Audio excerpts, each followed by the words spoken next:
Hi everyone, welcome to the latest episode of the Revenue Lounge. Today's guest with me is Ben Stroup, who is currently working with Velocity Strategy Solutions as its president. He's based in Tennessee. Ben, great to have you on today's show. Thank you so much. I'm delighted to be here. But just for our audience, a broader introduction about yourself. You are the Chief Growth Architect and President at Velocity Strategy Solutions, where you've been helping leaders design, develop, and deploy smarter business growth strategies. And what we love about your introduction is that you're a data champion, right? You've been assisting leaders in bridging the gap between ideas, innovation, and revenues, and helping them take ideas from mind to market. So that's like very relevant to our audience. Yeah, so tell us a little bit more about you, your journey so far. Have had kind of a very interesting career. Started in sales and marketing, moved into management, have done some consulting, sold a business, and then did a little more executive leadership experience. And one of the things I learned through all of that journey is that leaders are often the most insulated from the shifts that are happening in the marketplace. And what the rise or democratization of technology and data has done is given us the capacity to create a listening platform. And so that was really my vision for Velocity, is that I wanted to help connect senior leaders, the people inside organizations with the capacity to create change, with the knowledge and information that they needed about micro movements within the marketplace that would allow them to change, iterate, and adapt ahead of any major market disruption. And so I feel like so much of what I do now is the culmination of launching new products, product development, design, marketing, sales, operational management, technology, data, all those things combined. It's such a much more integrated ask today, which is why the revenue operations segment is really starting to take shape. Yeah, phenomenal. I noticed that you've written a book which has been number one spot on Amazon's reading list, Master the Pivot: How to Lead and Win Big in Times of Uncertainty. Yes, that is correct. It's a thesis, if you will, of so much of just my fundamental core beliefs, and it's really exciting to get feedback from leaders all over the world who have read that book, and it provided vocabulary and structure and meaning and process around some of what they were feeling and experiencing, but unable to take action on within their organizations. And I think the coincidence here is that the book that you have written is so pertinent in today's time, right? I mean, in fact, the topic of today's podcast is how to win in times of uncertainty. I'm sure there are a lot of ideas from this book that we can leverage today, and you can share with the audience around how they deal with the downturn that everybody is facing and the kind of choices that are emerging out, and how we can deal with it collectively as teams, as businesses, and as leaders. So Ben, my first question today is more about understanding your link with revenue operations space, right? I mean, you have like a broad background in business consulting and leadership, but how that got associated with revenue operations in general, would you like to share some spotlight onto that? Yeah, absolutely. In some ways, I feel like I've been groomed for revenue operations from the beginning. I have always fundamentally believed that business was interdependent and interconnected. And as technology came onto the scene, as data became kind of more available to the business line user, I found myself in the unique position of being able to benefit from that. And that has allowed me over the years to build really strong relationships with technology teams and engineering teams. It's helped me build strong relationships with business intelligence, with executive leadership, all key stakeholders across the organization. And that was really important because for a majority of my career up to the point of Velocity, I was in charge of either rehabilitating something that was in decline, accelerating something that was growing, or improving the efficiency of something that was a mature business or product or service line. And the answer to those questions is very interconnected to people, process, technology, and data. And so we didn't have the vocabulary of revenue operations 20 years ago.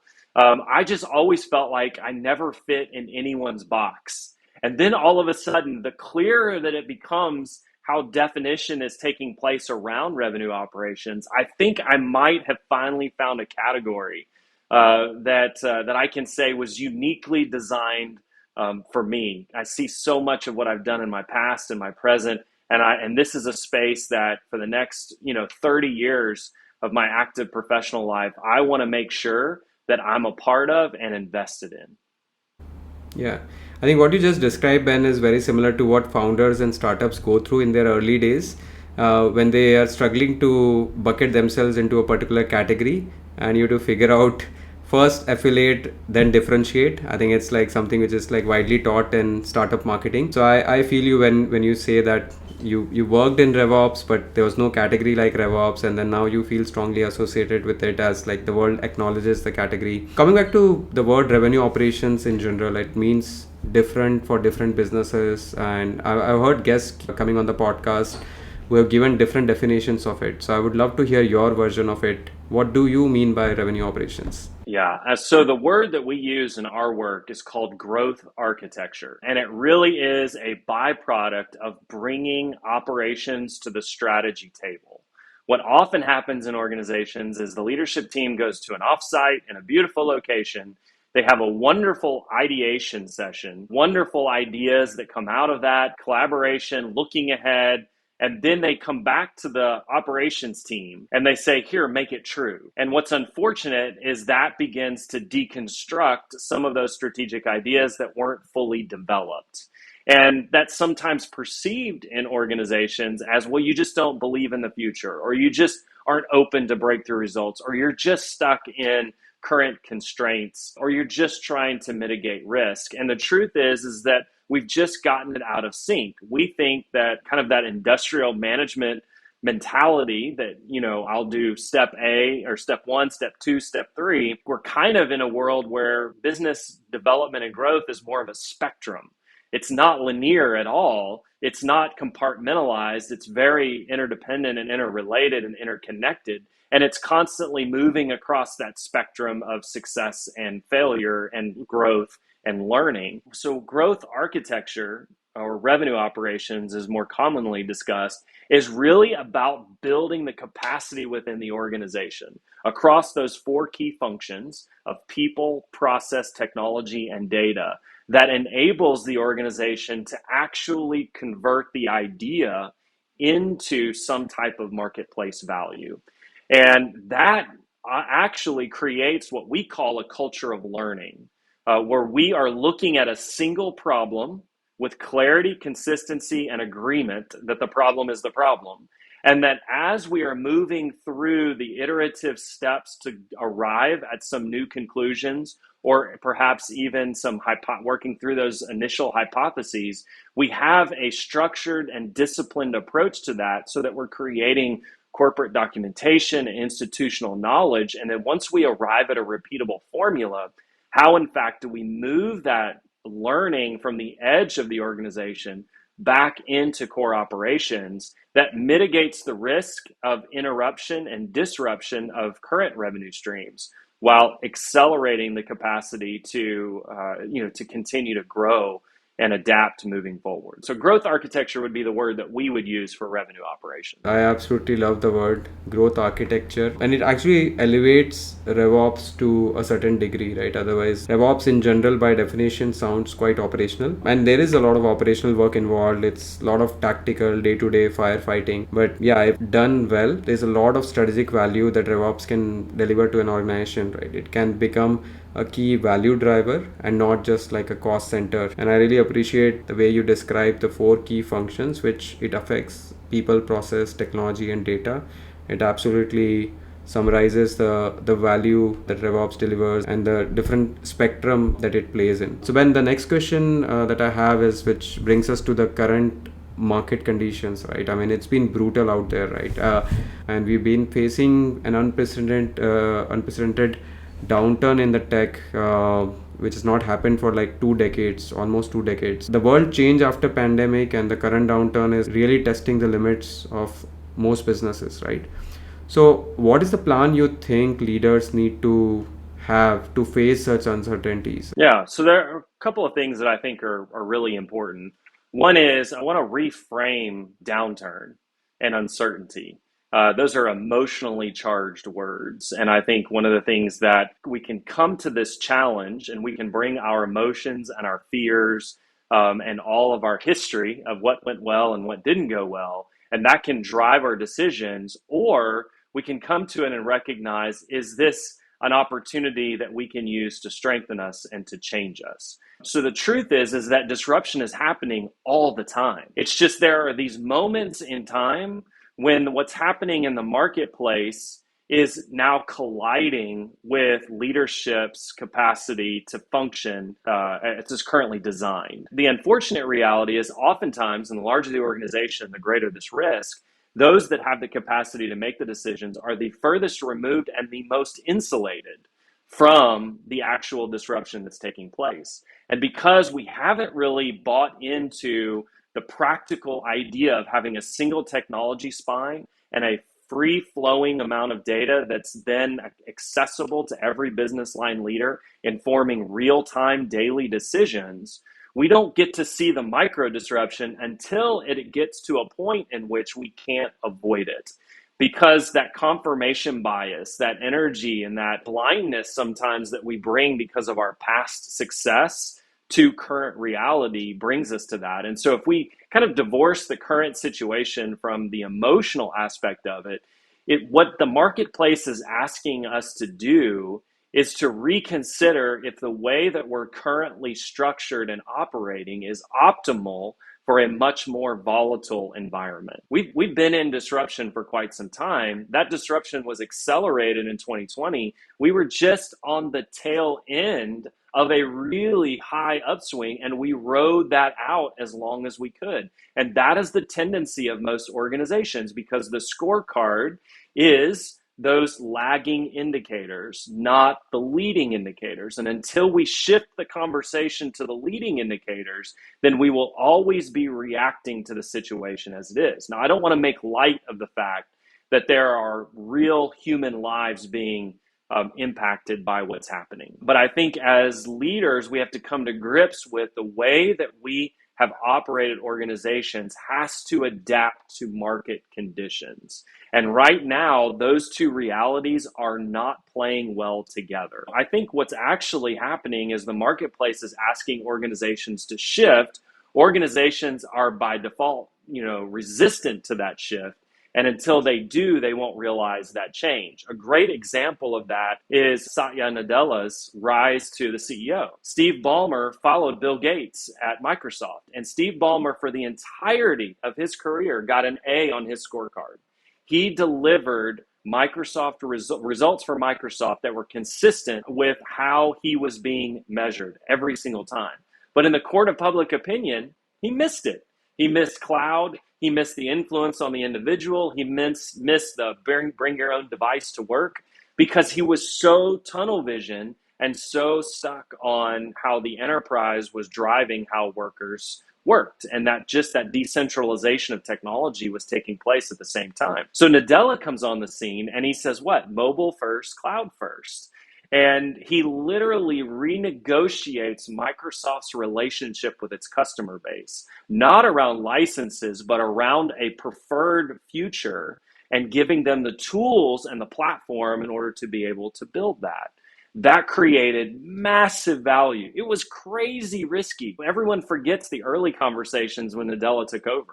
Is he the right person? Can somebody from the inside really create change? Is this idea of disbanding the Windows division even like sound? Like, is he lost his mind? And then that book hit Refresh that he wrote, which is a fantastic book that every single leader ought to read in this particular season, is that what he saw was an opportunity to reconnect Microsoft's presence with the impetus from which it was founded. And that was to enable organizations and leaders to create the vision and enable the vision that they had in their mind. So we have to reframe that disruption. We have to recognize that. Second, we have to create a listening platform. And end result of a listening platform is to become responsive. And the more mature the organization, the more mature the service lines, the more institutionalized those organizations become and the less responsive they become, because it becomes very formulaic and you just keep hitting that particular formula until it's no longer productive. And what often happens is that time period can be 10, 15, 20 years before that disruption takes place, which well exceeds the tenure of the current leadership team. So there's no real reason, because we're not incentivizing people with the right scorecard, for them to really initiate a responsive initiative that allows them to constantly experiment and adapt. Now, just like we talked about Microsoft, I want to talk about Google.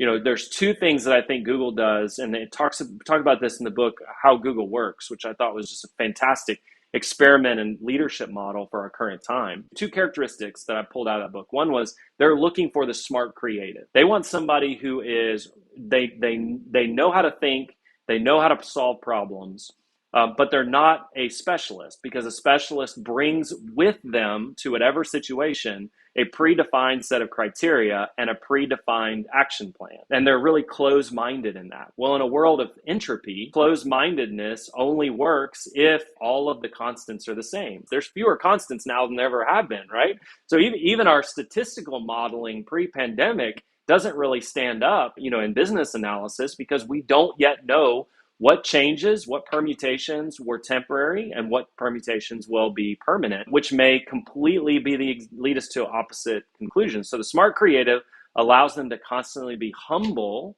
enough to be able to arrive at a new conclusion. The second is they focus on building interconnected and interdependent teams from multiple disciplines within an organization to solve a single problem, with a time limit. Every 3 years, they disband that team and reconfigure that team, cross-pollinating across the organization, that kind of learning. Well, that flies in the face of industrial management philosophy. Product development does this, it goes to marketing. Marketing does their thing, it goes to sales. And the problem is sales says, well, if marketing would just do better, then I'd sell more. And marketing would say, if our engineers would just build better products, we could actually market them more. When we saw a lot of the design thinking starting to emerge 10 years ago, and we started to see the idea of could we put engineering and marketing together, that was the beginning of a cultural environment where we were bringing multiple stakeholders to the table in order to solve a common problem.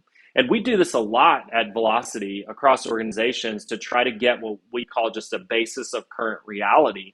And what we find is that it's very uncomfortable to have multiple stakeholders at the table. We still have not learned that behavior. Engineering doesn't know how to talk to marketing. Marketing doesn't know how to talk to sales. Sales doesn't know how to impact leadership. And everyone's talking over each other or at each other, not with each other. And so if we recognize that disruption is the new business reality, then we have to become more flexible. We have to become faster, and that means we have to become responsive.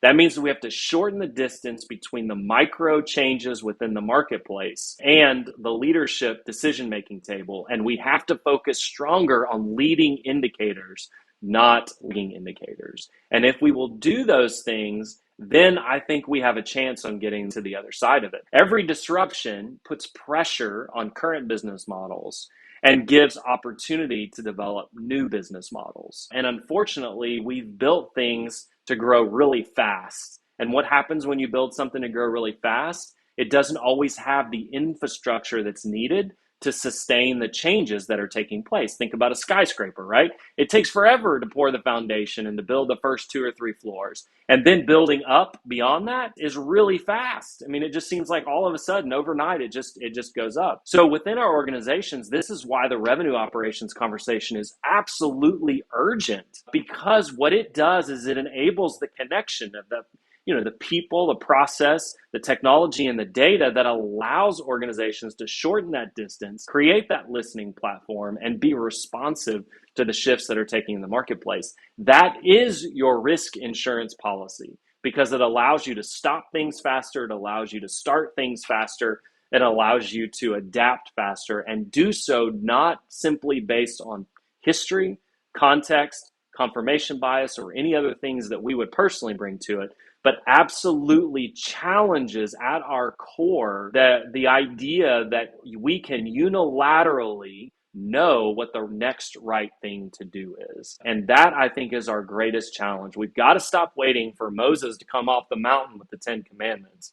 And we've got to start looking a lot more like a council that's getting together to figure out through the push and the pull and the compromise and the multiple vantage points of how, in fact, are we going to move forward in unison, in concert, aligned, and cooperatively. I absolutely love your answer. I think the biggest takeaway for me there was having a single technology spine and having a free flowing data across the organization to break the different silos that exist, right? I mean, in a typical organization, we see every function creates their own data, which is scattered. It doesn't get connected to the broader company, and nobody focuses on leading indicators. We are all like tracking lagging indicators, doing a win-loss analysis, what went wrong. But I think your emphasis on leading indicators, and then RevOps is a place where all of this can get started. So you connect the people, process, technology, and data, and there you have like a great army in place which can be responsive to the market fluctuations by having a single technology spine and a connected data. I think the downturn has brought revenue ops in spotlight. I think if you're not invested in it today, there's no better time than today to get started. 100%. Your insurance policy is going up the funnel, if you will, and making sure that you fully understand what's happening. So, absolutely. Couldn't agree with you more. So the next question for you is around the role of developing a data strategy. I think you spoke a lot about a unified data or a free-flowing data across the business organization. So what is the role of developing a data strategy when it comes to dealing with uncertain times? What RevOps can do with respect to data strategy, and what should be included into such a strategy? If you can probably throw some light in detailing that out. Yeah, absolutely. So I think there are three things that are really important. One, you have to have the data. And one of the things that I see all the time is that we don't have good capture systems. You need a massive amount of data. We have no idea just how much data is required in order to really fuel what we're talking about. At the same time, we also don't appreciate how much data we have access to. We just don't have good capture systems.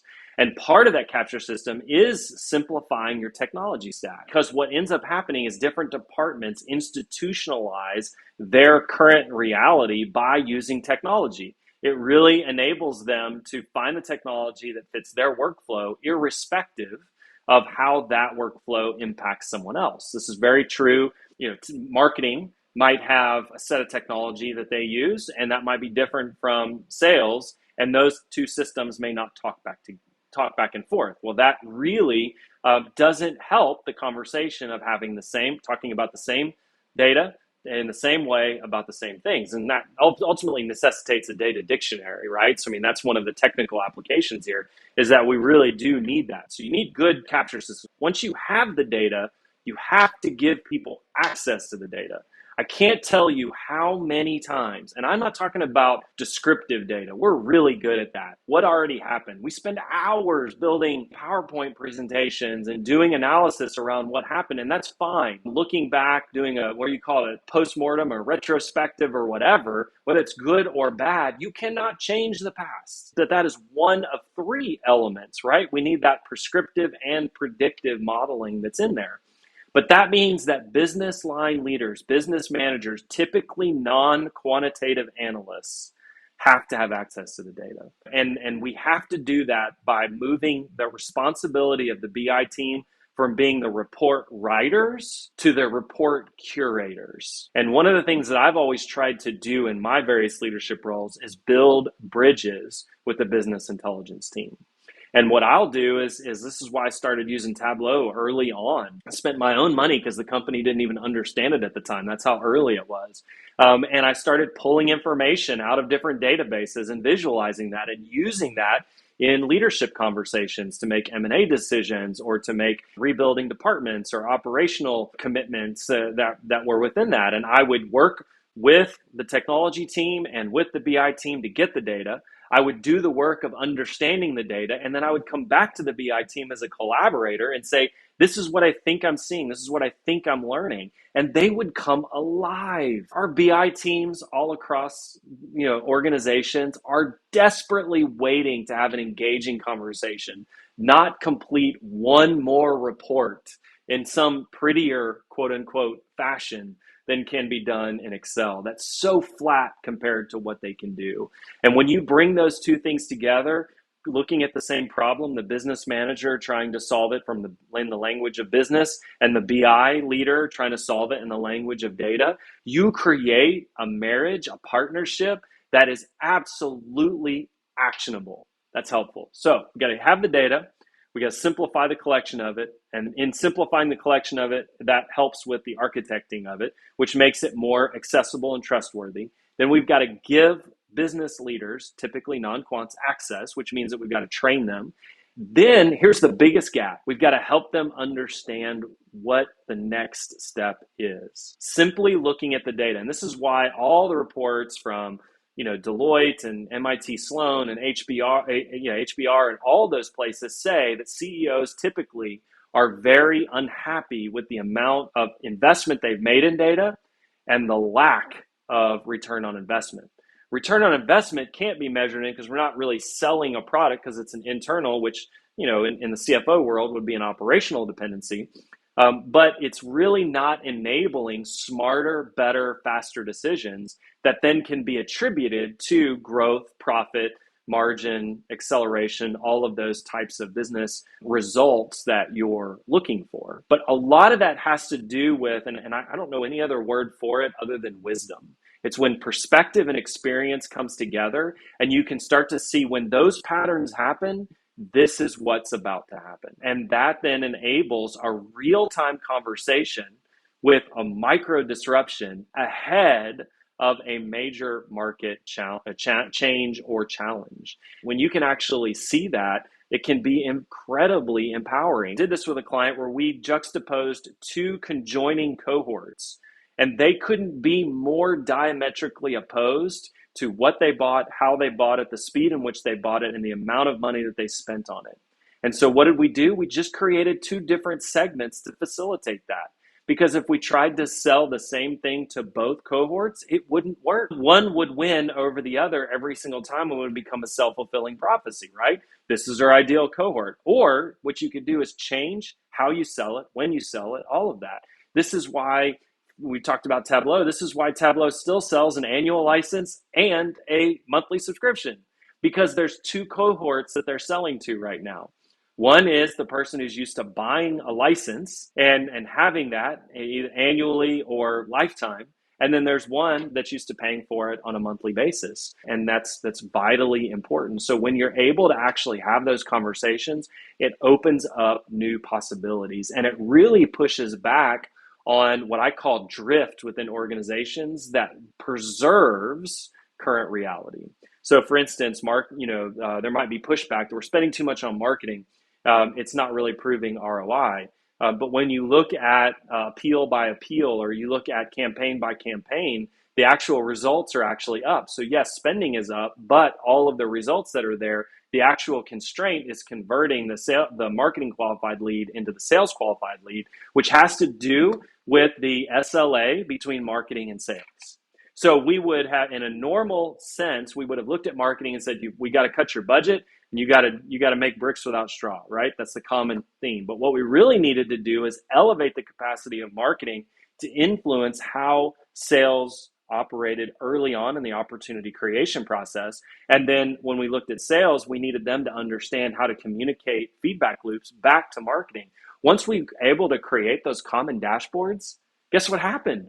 We started having different conversations and new results took place. So when we talk about a data strategy, we've got to systematize, lower the friction to collect and structure that data. So then it's readily accessible by quantitative analysts and business line leaders. And then third, we've got to elevate the skill set, which is not a native skill set. We've got to elevate the skill set to be able to look at real-time data and make new decisions based on that information. That's a kind of a layman's way of talking about what a data strategy might look like.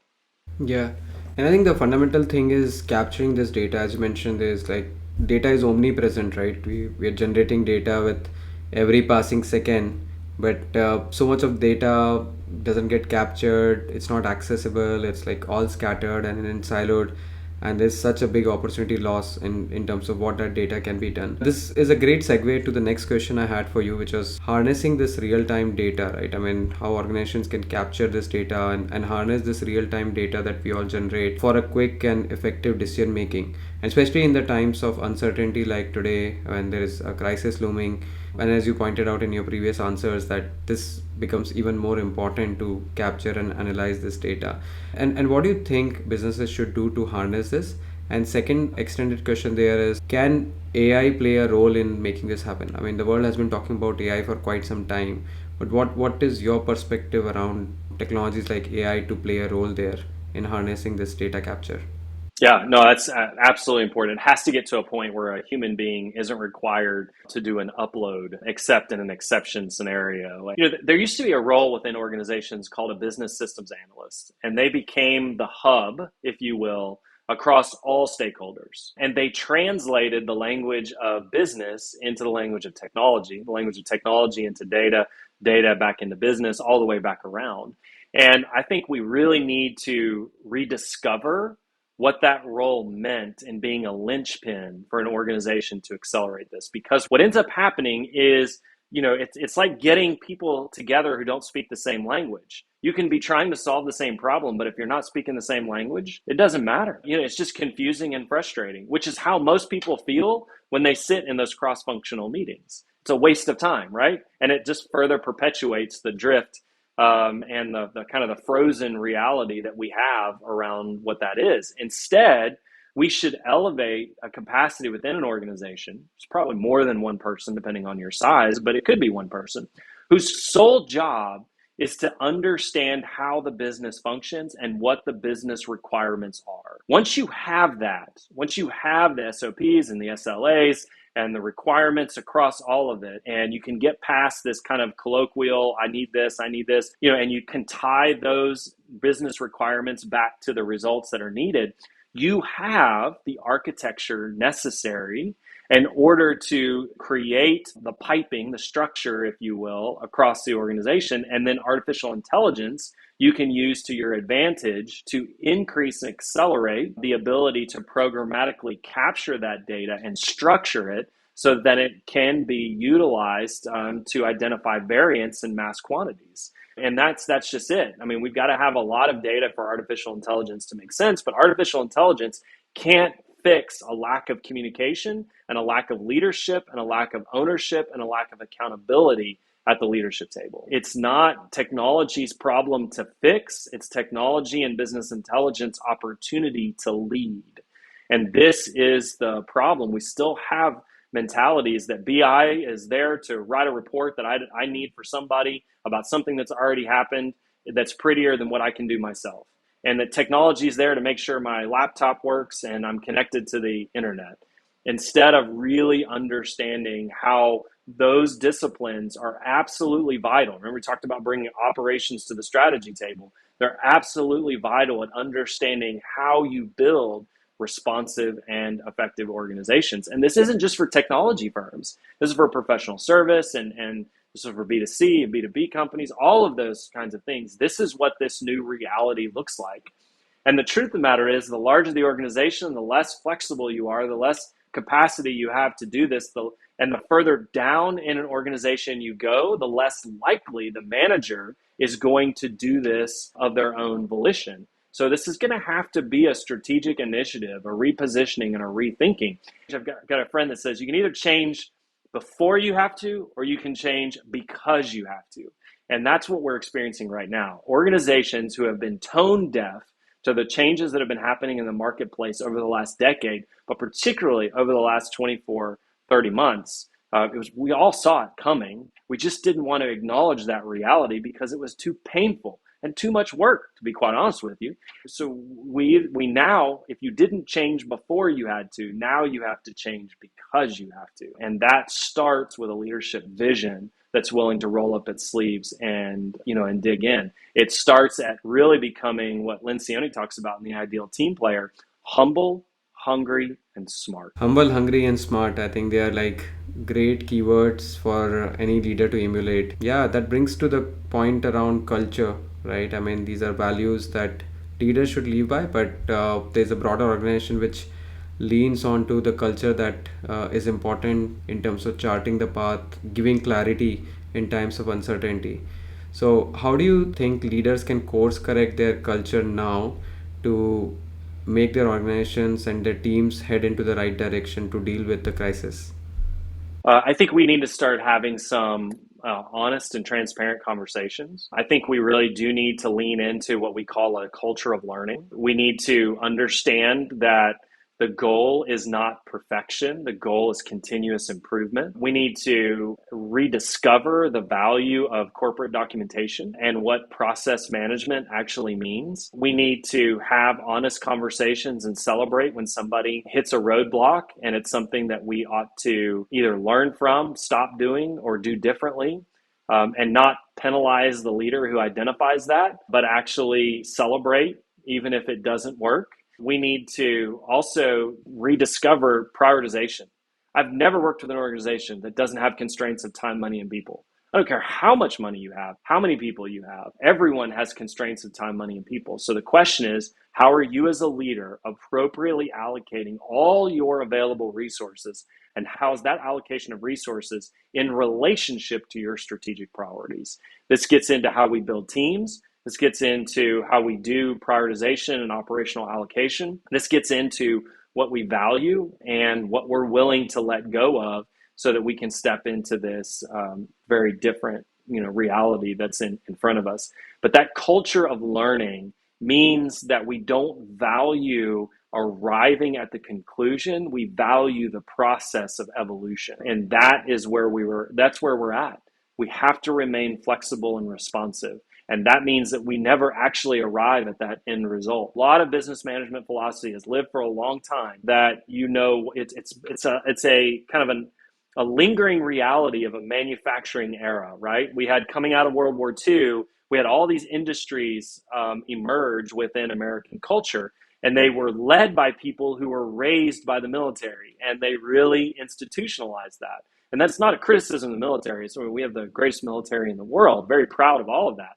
But it's a very top-down hierarchical setting, and leadership strategies within the military have shifted since then because we're not commanding 100,000 troops walking across the desert solely anymore as a strategy. We now have multiple fronts, and we're fighting in multiple ways, and we're using technology and boots on the ground and all these other things. And so it's much more team driven, much more cooperative and interdependent than it ever has been. That's what we have to do. We have to break away this idea that you do this, I'll do this, you do that. And we have to realize that there might be some unique perspective that the person who does step 3 might have that the person who does step 1 might need. And we can't do that until we foster that conversation and foster that culture of learning. So if there's one thing that I think will preserve your organization, it is really being a champion for learning. And what does that mean? How do you do it? How do you achieve it? Otherwise, you just perpetuate current reality. And that's fine when you have normal situations. But the marketplace is going to discipline organizations who are trying to maximize mature lines of business using mature operational strategies. We're seeing that in the auto industry with supply chain disruption.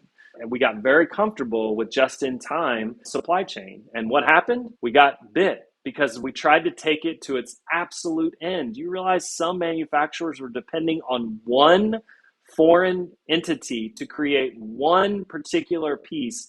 And without that piece, the entire vehicle didn't function. That is the philosophical end of a spreadsheet exercise to distribute risk and maximize profit. Definitely, I think culture plays such an important role, and I think the important takeaway for me there was this whole culture of continuous improvement and iterating and getting better every day, and then evolving with time. I think it's so important, right? From strategic to tactical direction, it's so important to continuously evolve and improve yourself. So that culture starts from the top, and it's so important, even so in today's time. This brings us to the end of the segment. So this segment is about rapid fire questions. So I'll ask you a few questions which are very common for our other guests as well. Gives us good perspective about your likes and dislikes. So the first question is about your favorite book that you recently enjoyed in the past. So I read a book called Lights Out, and it's really the story about the rise and fall of General Electric. And I think it's a wonderful learning for business leaders in today's environment. There was a moment in time when GE became more enamored with the machine that they had built than the marketplace that they were serving. And that was the beginning of the end. Nice. The second question I have for you is what's your favorite part about revenue operations? My favorite part, yeah, are the ability that the wonderful people that I get to meet, both across the organizations that I serve and the people in the space. There's something about being in an emerging environment that brings out a desire to help each other be successful. And I just really feel that that spirit is very real within RevOps. I think that's part of operations as a whole. We want to make other people successful, and I think that's translated in how the industry is working with each other. But also, what I like about it is I get to meet some wonderful people inside organizations who are trying to do great things, and when they're able to find new energy in order to get that, oh man, when that light bulb comes on, when that experience happens, it's life changing. Yeah, indeed it is. Who's your favorite RevOps leader that you personally look up to? So there are two. One is Todd Hockenberry. He has a consulting organization that works a lot in manufacturing space and others. He's brilliant because he takes very complex things and makes it very simple and accessible to the organizations that he works with. And I really strive to do that. It's very easy in the midst of the technology and the data to get this to become a really complex conversation. But he knows that in order to enroll everyone that he works with in that preferred future, he needs to be able to make it accessible to every single stakeholder around the table. The second person, in fact, he and this other individual wrote a book called Inbound Organization together. But and I happened to meet both of them separately, but they just both happened to have written that book. Dan Tyre at HubSpot. This is a guy that he's been around a long time. He came to the revenue operations conversation. He was doing RevOps before anybody had that name. Kind of, I identify with that because I feel like in many ways I was doing that before it. But he's just the essence of humble, hungry, and smart. And I hope that if I ever achieve his level of success and platform, that I will be able to be as helpful to others as he has been to me. He's been a wonderful encourager and a constant champion for this new world. Nice. I mean, awesome people to look up to. We'll definitely check them out and hopefully we'll try to get them onto this podcast as well in subsequent episodes or seasons. But thanks for sharing those names with us. The last question I have for you, which brings us to the end of this brilliant episode that we've enjoyed with you, is around one advice that you'd want to leave us with and our audience, right? Which is mostly folks who are starting their career in RevOps or are trying to grow more strategic in their roles as they practice RevOps. What would be an advice that you'll leave for us? Stay curious is how I would summarize that. Don't get too locked in. This is a space that's going to shift a lot. It's already shifting. It's continuing to shift. It'll continue to evolve with it. It's the nature of data and technology. It's the nature of business. If you stay curious, then you'll stay open. You'll certainly continue to refine your own skill sets and your experience. Those will continue to compound. But if you stay curious, it's kind of the antidote to drifting into specialization. And specialization, I think, has a very, very much smaller footprint in this new and emerging world than it has in the past. Yeah, stay curious. That brings us to the end of this episode. Thanks, Ben, for joining us today and sharing your wonderful insights and experience. It was super awesome chatting with you today. And it was a very relevant conversation in today's current times that we see with respect to the market downturn. So there are definitely some nuggets of wisdom which are very actionable for our audience. Thanks again for joining us today, Ben. It was great to be here. Thank you so much.